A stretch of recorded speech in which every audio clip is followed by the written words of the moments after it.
திவ்யா, எனக்கு நடிப்பு ஒண்ணுதான் என் கண் முன்னால நிக்குது.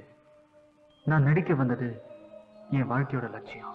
அது மட்டும் இல்ல, நண்பர்கள் மத்தியில விட்ட சவால். அதை என்னால இழக்க முடியாது. நடிப்பு எனக்கு உயிர் மூச்சுன்றதுனால சாரி திவ்யா.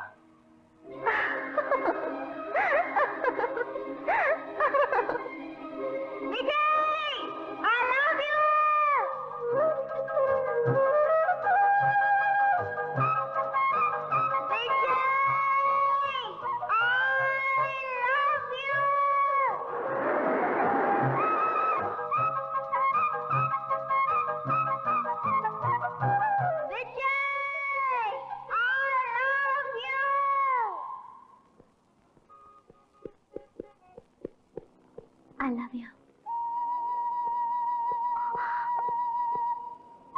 Vijay!